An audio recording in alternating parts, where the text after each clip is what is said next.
Nós estamos numa campanha de oração, 40 dias aprendendo a viver para Jesus. E nessa campanha nós temos orado, colocado questões pessoais, mas temos estudado a palavra de Deus. E logo no começo nós aprendemos na primeira semana que Deus é o Senhor de todas as coisas. Na segunda semana nós aprendemos que nós precisamos colocar as nossas prioridades em ordem, porque Deus precisa ser o primeiro na nossa vida. Depois aprendemos que o nosso corpo também é templo do Espírito e por isso nós devemos cuidar do nosso corpo para que ele seja um templo adequado à presença do Espírito Santo.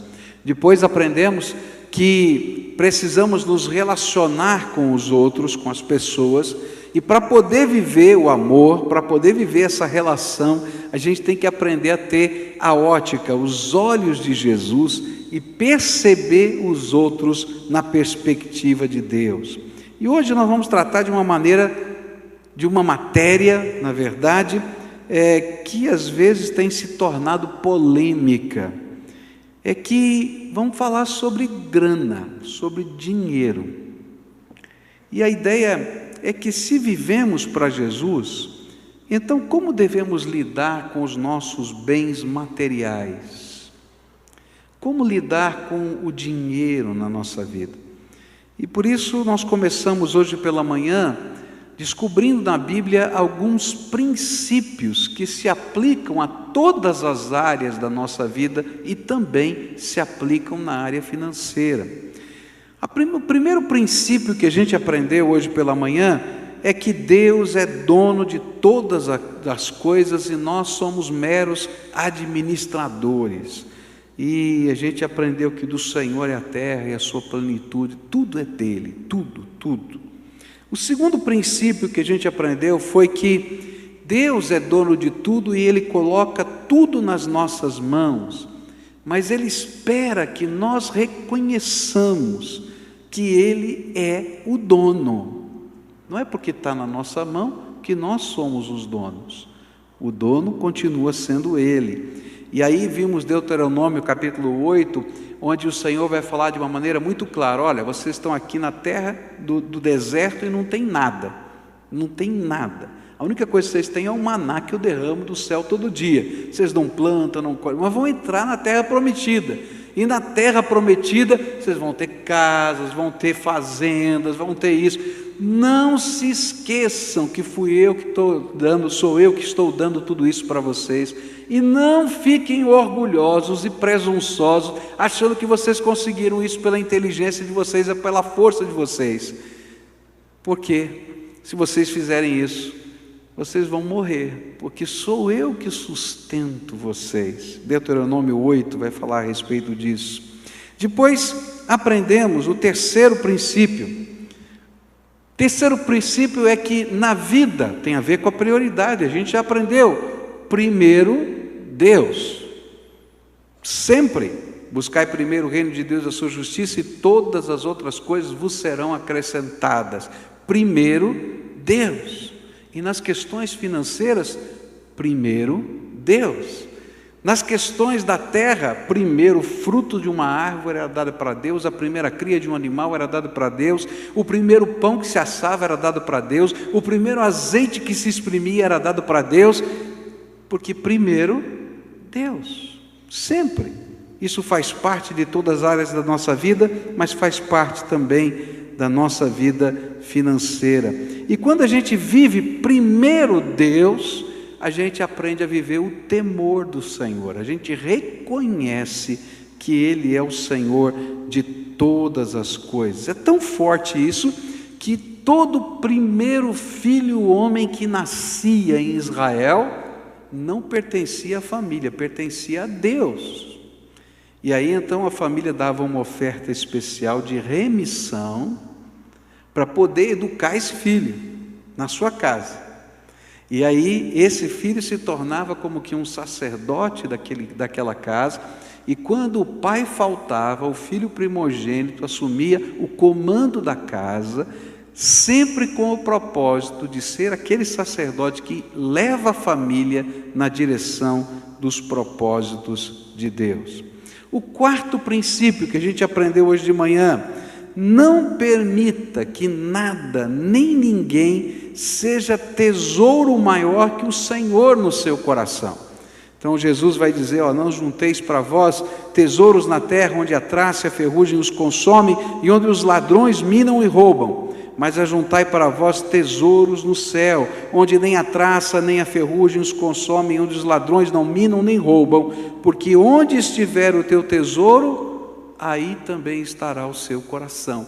Ele diz, toma cuidado com aquilo que você guarda aqui dentro, aquilo que você entesoura, né? E eu ainda dei o seguinte exemplo: você logo sabe o que é que está guardado no teu coração. Basta você olhar a tua agenda, como você administra o teu tempo, o que você dá mais importância e valor, e aquilo onde você gasta o seu dinheiro, você vai descobrir quais são os tesouros da sua vida, não é? Porque a gente revela os verdadeiros tesouros da nossa vida em questões práticas do nosso dia a dia. O quinto princípio que a gente aprendeu foi o princípio do dízimo. Bom, se Deus é dono de tudo, não é? Se Deus, Ele deve estar em primeiro lugar, Ele então deixou, eu usei essa expressão, uma pedra no meio do caminho. Olha, isso aqui é para você parar na tua correria e entender essa realidade. E a doutrina do dízimo é muito simples. Se você acredita que Deus é dono de todas as coisas, que Ele é o primeiro, então você vai separar a 10ª parte de tudo quanto Deus te deu e vai devolver ao Senhor, porque não te pertence, vai devolver ao Senhor o seu dízimo. E eu disse que é uma pedra, por quê? Porque não é um teste para Deus, porque Deus já sabe o que está no teu coração. Mas se você não consegue viver isso, é porque alguma outra coisa tem no seu coração, e esse é um teste para você saber se Ele é de fato o primeiro na sua vida.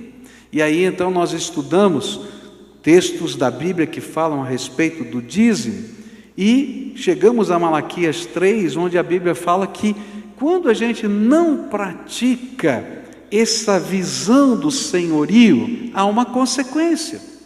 Se Deus não for o Senhor da sua vida, sempre vai haver consequências na sua vida, em todas as áreas.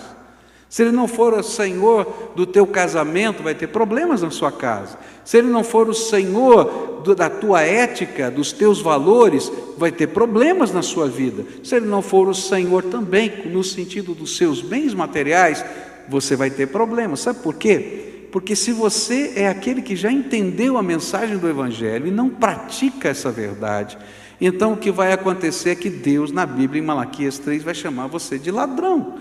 Porque você está roubando o que não é teu, está pegando aquilo que não te pertence, porque o dízimo não pertence a gente, pertence a Deus. E como consequência, você acha que vai ficar tudo bem se você rouba a Deus? A Bíblia diz claramente que Deus então permite, que uma maldição venha sobre a nossa vida. Está lá em Malaquias 3.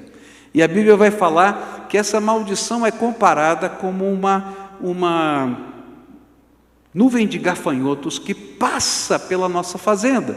Está tudo bem, está tudo maravilhoso, está tudo acontecendo, está tudo verdinho, bonitinho, não é? De repente você escuta aquele zumbido, batendo asa, 5 minutos depois não tem mais nada. E assim como você ganha, você perde.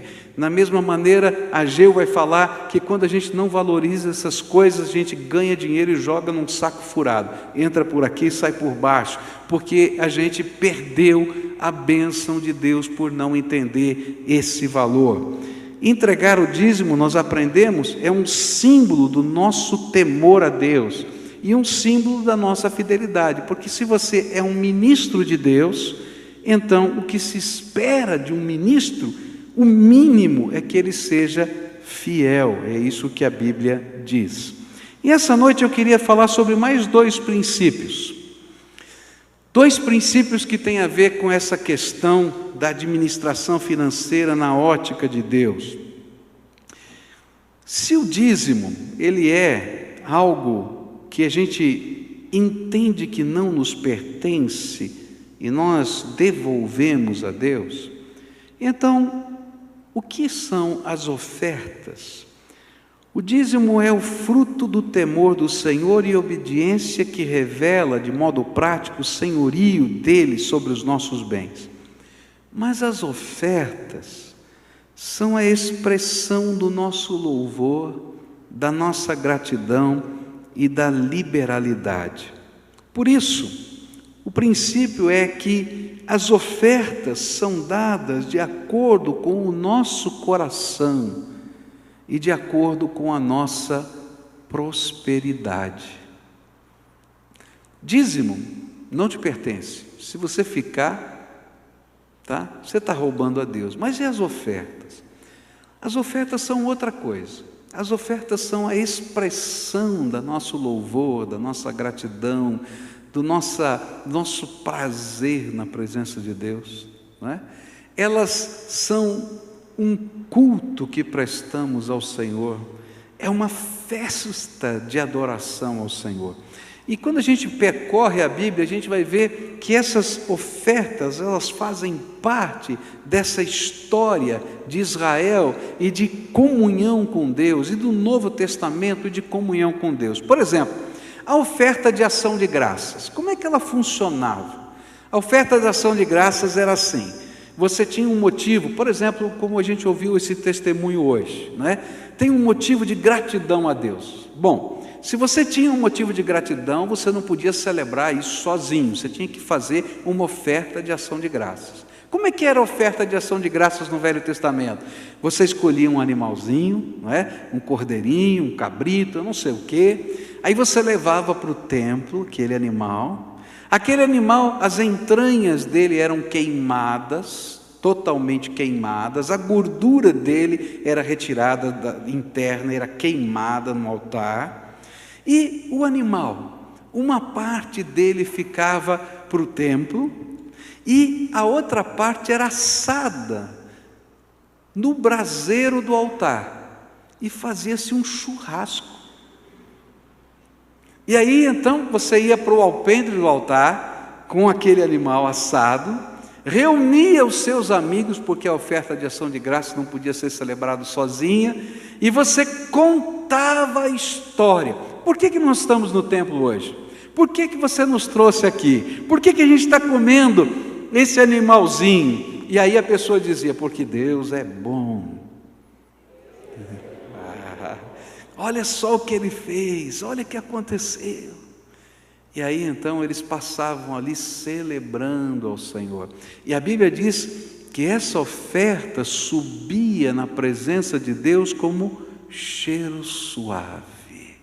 Sabe quando você está com fome e você chega perto da churrasqueira e está vindo aquele cheirinho, já dá até água na boca aqui, já estou babando aqui de água na boca, né?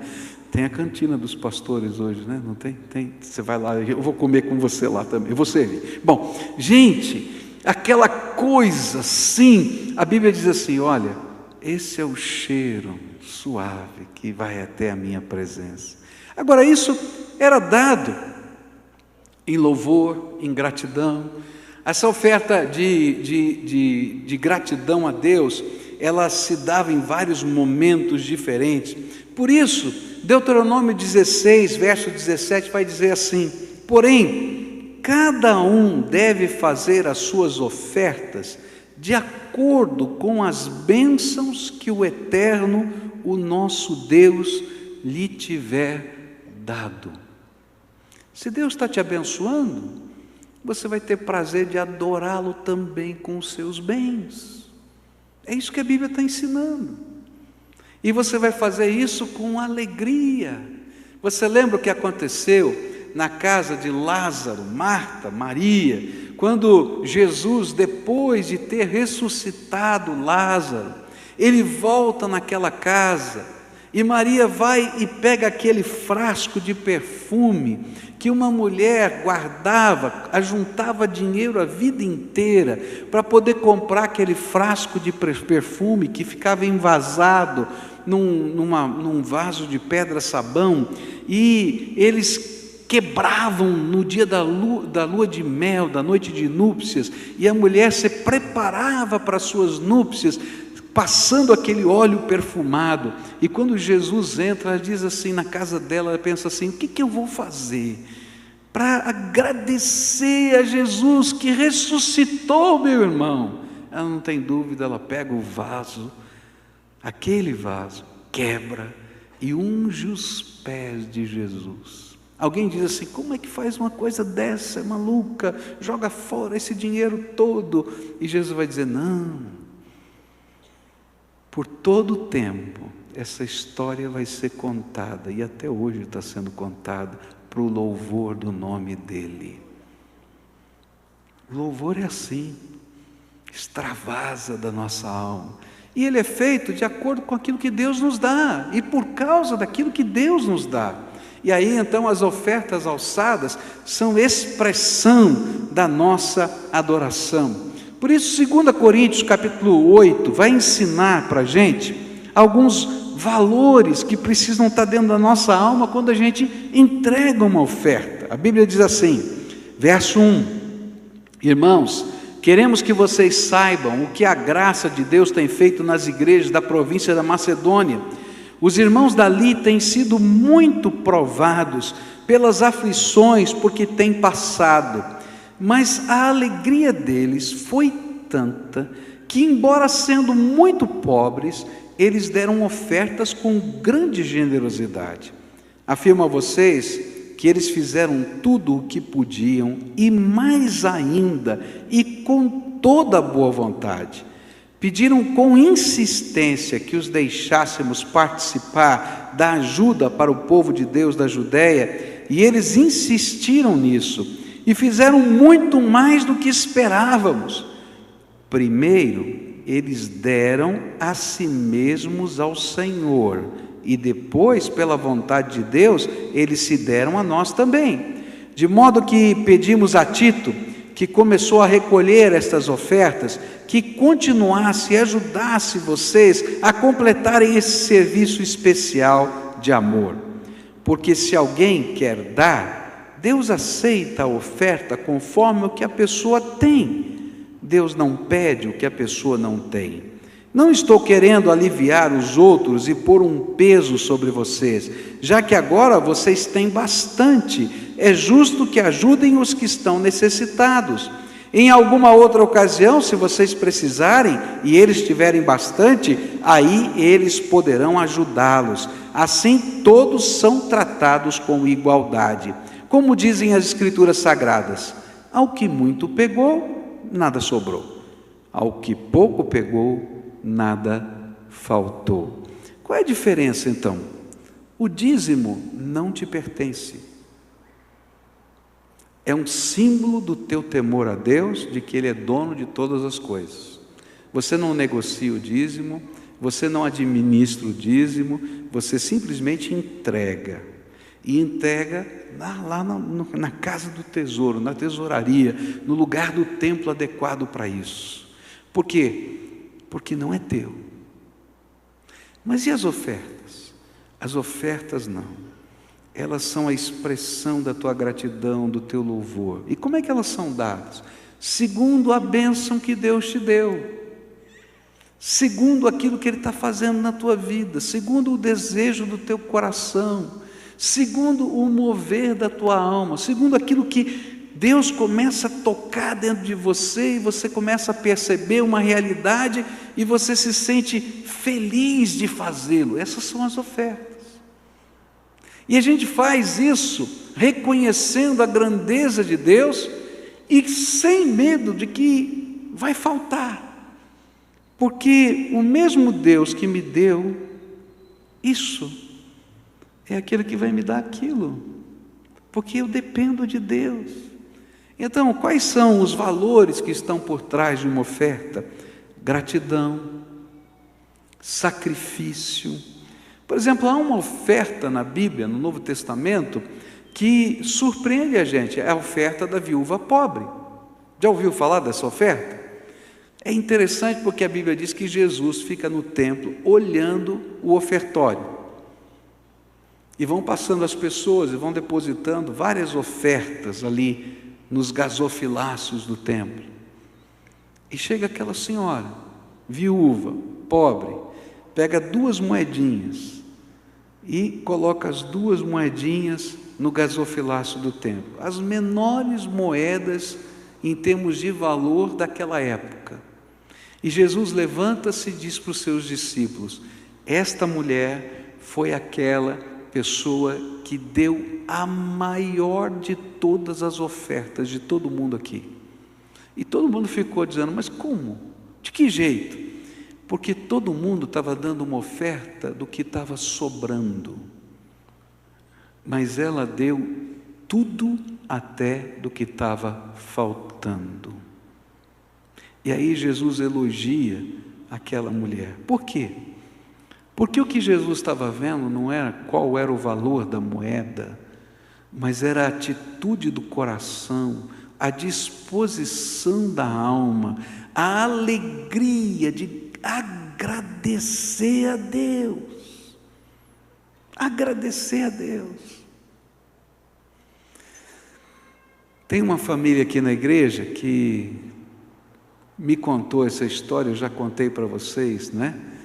De que tinha uma vontade muito grande de comer um coco e não podia comprar o coco, e o dinheiro que tinha para ir na feira, para ir lá no lugar onde vende os legumes e as frutas perto da casa dela, mal dava para fazer a comida daquele dia, né?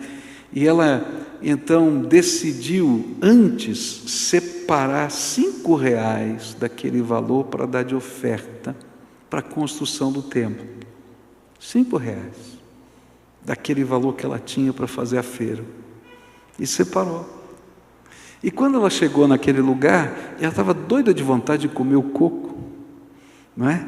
E Deus falava para o coração dela: pega o coco. Ela dizia: não dá, se eu pegar o coco custa tanto, né? E o coco não dá, tem que comprar salada, tem que comprar isso, aquilo. Ele dizia: pega o coco, pega o coco, pega o coco. E até que ela não aguentou, foi lá e pegou o coco. Sabe, naquela casca do coco, assim, coco seco, né? Tem aquelas fibras, né? E no emaranhado daquelas fibras tinha uma nota de dinheiro ali. Ela pegou o coco, pegou a nota, se não me engano era uma nota de R$50, e ela fez o resto da feira. Chegou em casa, separou mais 5 que era o dízimo e disse: Senhor, muito obrigado, porque o Senhor é fiel. Você entende como é que funciona o coração de Deus? O importante, queridos, não são os valores, mas são as atitudes da nossa alma. Se Deus está em primeiro lugar, grana não vai ser problema, dar o dízimo não é problema, ofertar não é problema. Por quê, queridos? Porque Ele está em primeiro lugar. Quando a gente gosta muito de alguém, quando a gente ama alguém, um filho, um pai, a esposa, não é problema quando a gente dá um presente custoso. É problema? Fala a verdade. Não é gostoso? A gente não fica esperando a reação. Se você é uma pessoa que gosta de dar presente, não é verdade? A gente fica lá torcendo para ver o olhinho, né? Não é verdade isso? Queridos, quando a gente tem um coração desapegado, a gente tem prazer. Agora, tem uma regra. Não vai funcionar nunca isso na tua vida se você disser assim: olha, quando eu resolver os problemas da minha vida, quando eu ficar rico, quando eu me aposentar, quando eu receber... Não funciona assim, porque a regra é primeiro Deus. Não é o resto para Deus. Primeiro Deus. E eu não estou falando isso porque eu tenho algum interesse aqui, porque eu tenho que viver isso na minha vida, porque se eu não viver isso na minha vida, eu vou perder a bênção de Deus. Quando a gente estuda aqui, a gente vai descobrir que essa oferta é gratidão, é sacrifício, é algo voluntário e é algo espiritual. Olha só o que diz o verso que nós estudamos aqui agora há pouco. Ele vai dizer assim: porque antes dessas pessoas darem a oferta, elas se deram primeiro a Deus. Não vamos fazer isso com alegria se primeiro você não se der a Deus. Por isso é espiritual. E ele é motivado pelo amor que Deus coloca em nós e que nós temos por Ele, o Todo-Poderoso. Então, quando a gente começa a fazer isso, a gente vai viver a graça de Deus na nossa vida. E aí, o próximo princípio é um princípio simples, mas poderoso demais. Deus promete abençoar na proporção do nosso amor e da nossa fidelidade. Deus nunca vai dizer para você que você vai ficar rico. Não tem nenhuma promessa na Bíblia que você vai ficar rico.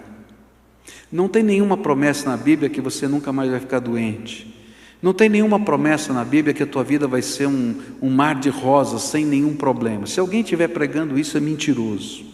Mas há promessas sim na Bíblia que falam que, de acordo com o nosso amor e fidelidade para com Deus, Deus derrama a sua bênção sobre nós. E esse é um princípio de Deus. A fidelidade e a liberalidade são alvo das bênçãos de Deus. É como se o Senhor estivesse premiando os seus melhores administradores, porque eles entenderam que nada era deles e tudo de Deus, e para a glória de Deus, então Deus pode colocar mais sobre a sua administração, porque sabe que eles produzirão mais para os propósitos do reino de Deus. Porque tudo quanto Deus colocou na tua mão é para a glória dele. Não é para que a gente fique rico, mas para que possamos servir ainda mais aos propósitos de Deus. E é claro que enquanto a gente serve aos propósitos, Deus permite também que a gente desfrute do trabalho e do resultado do nosso trabalho à luz dos propósitos. Há um texto da Bíblia que eu acho tremendo, diz assim: enquanto o boi está passando, empurrando a moinha, para debulhar o trigo, não amarre a boca do boi, porque digno é o trabalhador do seu trabalho. Ele pode comer enquanto ele está moendo. Olha só. Então o que a Bíblia vai dizer é que enquanto Ele te abençoa e você está no projeto, nos propósitos de Deus, Ele vai permitir que você desfrute mais. Por quê? Porque você está focado no propósito de Deus. Mas veja só o que a Bíblia diz. Provérbios 3, versos 9 e 10. Adore a Deus, oferecendo-lhe o que a sua terra produz de melhor. Faça isso e os seus depósitos ficarão cheios de cereais, e você terá tanto vinho que não será capaz de armazenar. Malaquias 3, 10 a 12 vai dizer assim: eu, o Deus Todo-Poderoso, ordeno que tragam todos os seus dízimos aos depósitos do templo, para que haja bastante comida na minha casa. Ponham-me à prova e verão que eu abrirei as janelas do céu e farei cair sobre vocês as mais ricas bênçãos. Não deixarei que os gafanhotos destruam as plantações, e as suas parreiras darão muitas uvas. Todos os povos dirão que vocês são felizes, pois vocês vivem numa terra boa e rica. Eu, o Deus Todo-Poderoso, falei. É promessa de Deus, não sou eu que estou falando, está aqui na Escritura. Ah, pastor, mas isso está no Velho Testamento. Olha só o que Jesus disse, Lucas 6, 38. Dai e ser-vos-á dado, boa medida, recalcada, sacudida, transbordando, vos deitarão no regaço, porque com a mesma medida com que medis, vos medirão a vós. Olha que expressão aqui no final. Com a mesma medida que você mede, Deus também está medindo você. Uau! Complicado, né? Vamos falar a verdade. Não sou eu que estou falando, não, está escrito aqui.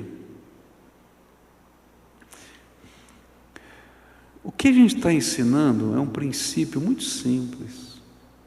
Primeiro Deus. Só isso. A glória de Deus, a tua vida é para Deus, a tua casa é para a glória do Senhor.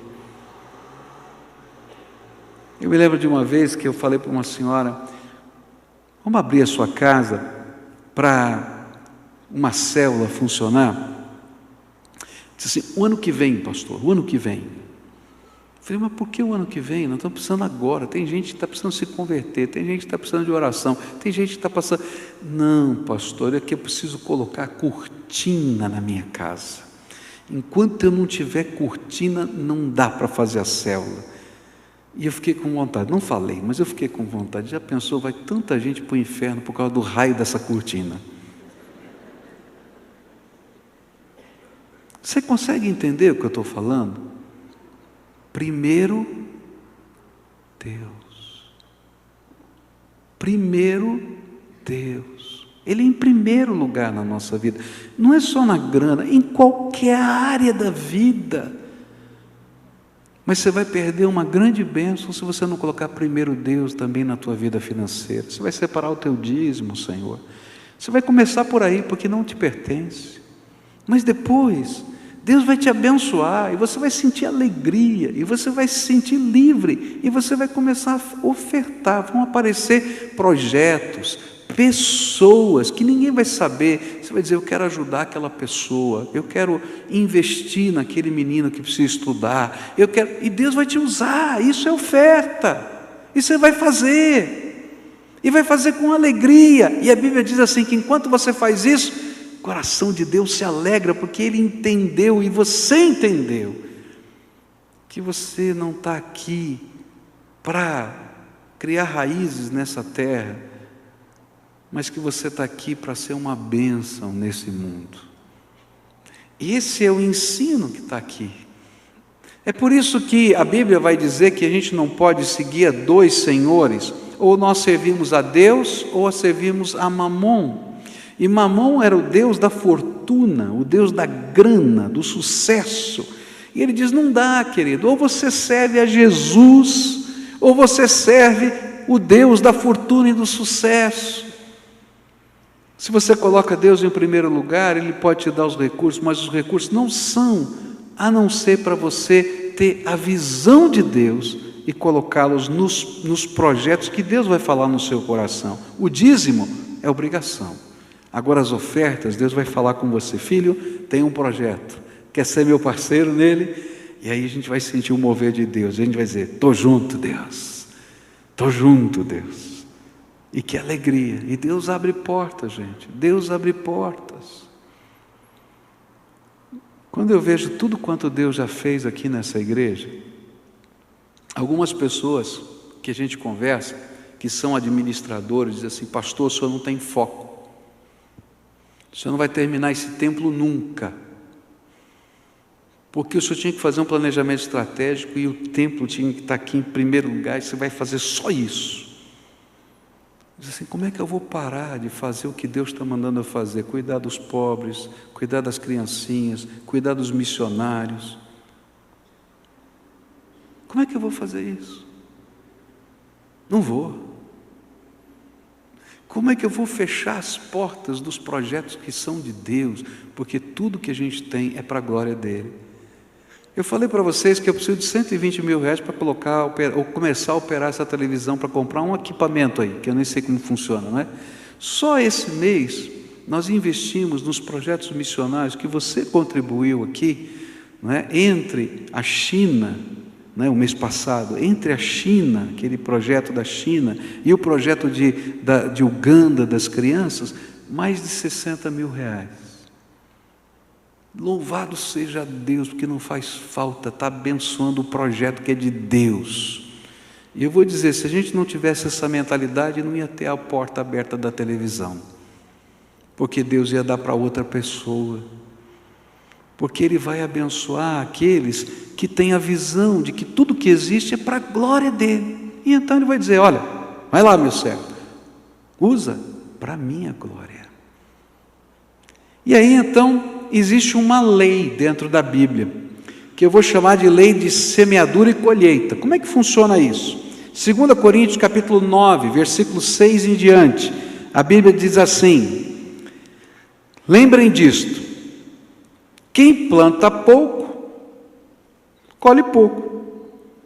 Quem planta muito, colhe muito. Que cada um dê a sua oferta conforme resolveu no seu coração, não com tristeza nem por obrigação, pois Deus ama quem dá com alegria. E Deus pode dar muito mais do que vocês precisam, para que vocês tenham sempre tudo o que necessitam, e ainda mais do que o necessário, para fazerem todo tipo de boas obras. Para que Ele vai acrescentar mais do que você precisa? Para fazer todo tipo de boas obras. Como dizem as Escrituras Sagradas, Ele dá generosamente aos pobres, e a sua bondade dura para sempre.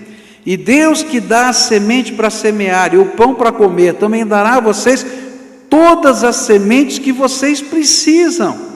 E Ele fará com que elas cresçam e deem uma grande colheita como resultado da generosidade de vocês. Ele fará com que vocês sejam sempre ricos, para que possam dar com generosidade, e assim muitos agradecerão a Deus a oferta que vocês estão mandando por meio de nós. Por isso que vocês fazem não somente, porque isso que vocês fazem não somente ajuda o povo de Deus que está necessitado, mas também faz com que eles façam muitas orações de gratidão a Deus. Eles darão a glória a Deus, pois esse serviço que vocês estão prestando mostra a eles como vocês são dedicados ao Evangelho de Cristo, que vocês aceitam e seguem, e eles também darão glória a Deus pela oferta generosa que vocês estão dando a eles e a todos os outros. E eles orarão com muito carinho por vocês, por causa do imenso amor que Deus tem mostrado a vocês. Agradeçamos a Deus o presente que Ele nos dá, um presente que palavras não podem descrever. E aqui Ele está falando de Jesus. Agradeça a Deus um presente que Ele nos dá, que não tem palavra que descreva. Ele já nos deu, Jesus, o Senhor. Assim, nesse texto, ofertar é comparado a semear. Se você pode semear muito e semeia pouco, então você escolheu colher pouco. Mas se você escolher semear muito, então colherá muito. Por quê? Porque há uma bênção de Deus nesse negócio. E fica muito claro, eu vou concluir com uma parábola que Jesus contou. Como é que funciona isso? Olha só essa parábola, Lucas 19, a Bíblia diz assim: então Jesus disse: certo homem de uma família importante foi para um país que ficava bem longe, para lá ser feito rei e depois voltar. Antes de viajar, chamou 10 dos seus empregados e deu a cada um uma moeda de ouro e disse: vejam o que vocês conseguem ganhar com esse dinheiro até a minha volta. Acontece que o povo do seu país o odiava, e por isso mandou atrás dele uma comissão para dizer que não queriam que aquele homem fosse feito rei deles. O homem foi feito rei e voltou para casa. E aí mandou chamar os empregados a quem tinha dado o dinheiro, para saber quanto haviam conseguido ganhar. O primeiro chegou e disse: patrão, com aquela moeda de ouro que o senhor me deu, eu ganhei 10. Muito bem, respondeu ele, você é um bom empregado. E porque foi fiel em coisas pequenas, você vai ser o governador de 10 cidades. O segundo empregado veio e disse: patrão, com aquela moeda de ouro que o senhor me deu, eu ganhei 5. Você vai ser o governador de 5 cidades, disse o patrão. O outro empregado chegou e disse: patrão, aqui está a sua moeda. eu a embrulhei num lenço e a escondi. Tive medo do Senhor, porque sei que é um homem duro, que tira dos outros e que não é o que não é seu, e colhe o que não plantou. E ele respondeu: você é um mau empregado. Vou usar as suas próprias palavras para julgá-lo. Você sabia que sou um homem duro, que tiro dos outros o que não é meu e colho o que não plantei? Então por que você não pôs o meu dinheiro no banco? Assim, quando eu voltasse da viagem, receberia o dinheiro com juros. E disse para os que estavam ali: tirem dele a moeda e deem ao que tem 10. E eles responderam: mas ele já tem 10 moedas, patrão. E o patrão disse: eu afirmo a vocês que aquele que tem muito receberá ainda mais, mas quem não tem, até o pouco que tem será tirado dele. E agora tragam aqui os meus inimigos, que não queriam que eu fosse o rei deles, e os matem na minha frente. Essa é uma parábola que fala a respeito de Jesus, esse rei que foi para um lugar distante para ser nomeado rei. Era Jesus, e ele estava falando com os escribas e os fariseus que estavam discutindo com ele, e ele estava dizendo assim: olha, eu vou ser rei, eu sou rei, eu sou o Senhor de todas as coisas. E um dia, cada um de nós vamos prestar contas da nossa vida para Deus, da nossa vida moral, da nossa vida familiar, da nossa vida afetiva, da nossa vida espiritual, mas também vamos prestar contas das coisas que Deus colocou nas nossas mãos, e como aquilo que Ele colocou nas nossas mãos abençoa os projetos do Senhor. E o que tem aqui é uma regra muito simples: se aquilo que Deus colocou na tua mão pode ser usado para a glória de Deus, de acordo com a tua potencialidade, Deus vai derramar mais graça sobre a tua vida. Mas se aquilo que Ele está colocando nas tuas mãos, você está de uma maneira mesquinha, guardando para si, ou quem sabe até entesourando para devolver, porque você não quer se envolver nos projetos de Deus, então até aquilo que você tem lhe será tirado. É uma regra da Bíblia, em todos os textos do Novo e do Velho Testamento. Tem muita gente que não gosta de ouvir esse tipo de mensagem. O que eu vim fazer aqui nessa igreja hoje? Mas, queridos, Deus é o Senhor, quer você queira, quer não queira, quer você aceite ou não aceite. E que coisa dura é lutar contra o senhorio de Deus. Quem sofre não é Deus, nós é que sofremos, é aquilo que a palavra de Deus nos ensina.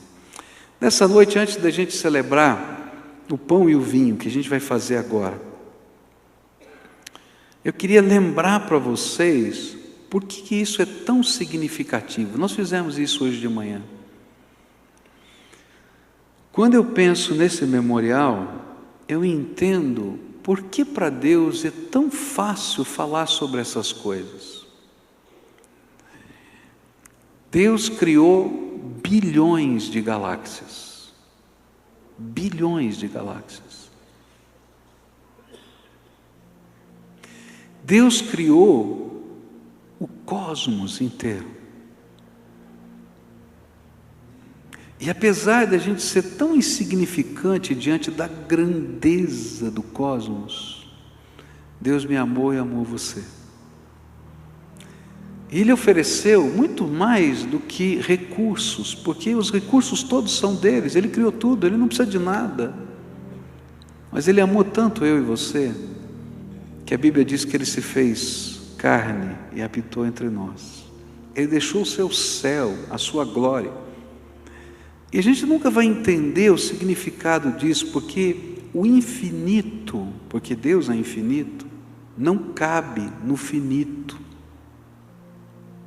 Não é lógico isso? Agostinho disse assim: o mar não cabe dentro de um balde. Essa foi a ilustração dele.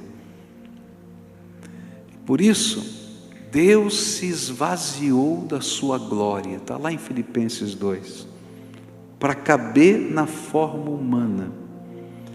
E Jesus, a segunda pessoa da Trindade, que era Espírito unido a Deus, por toda a eternidade, vai ter um corpo, a semelhança do corpo que a gente vai receber na ressurreição. Isso não foi um brinquedo. Ele se esvaziou da glória dele para caber na forma humana, porque você é tão importante para ele. Consegue entender isso?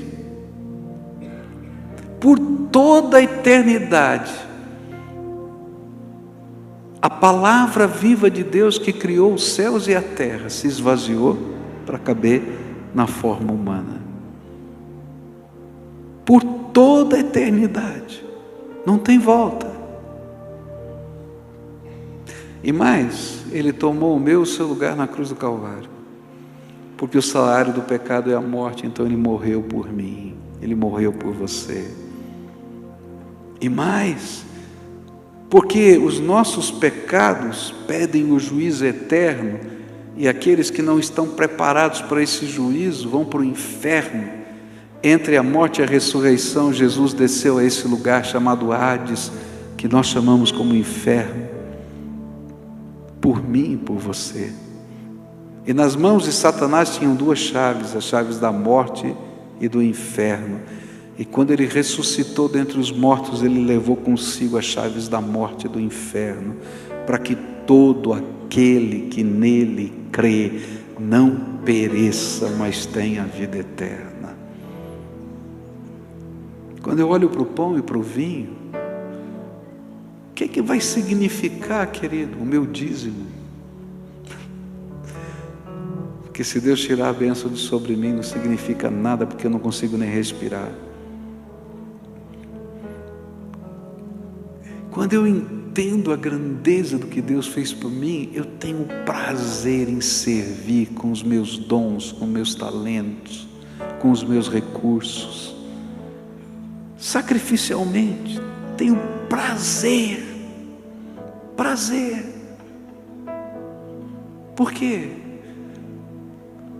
Olha para Jesus. Olha para Jesus. Viver para a glória dele em todas as áreas da vida não pode ser pesado. Porque se for pesado, queridos, me perdoe, é uma tremenda ingratidão. No mínimo, uma tremenda ingratidão. Honrar Jesus é prazer daquele que sentiu o poder dele na sua vida. Por isso, Maria vai lá e pega aquele vaso de alabastro, quebra aos pés de Jesus. Era o seu melhor. Quem sabe o seu tudo, porque ela era uma mulher solteira e mulheres solteiras não tinham dinheiro. Era o tudo.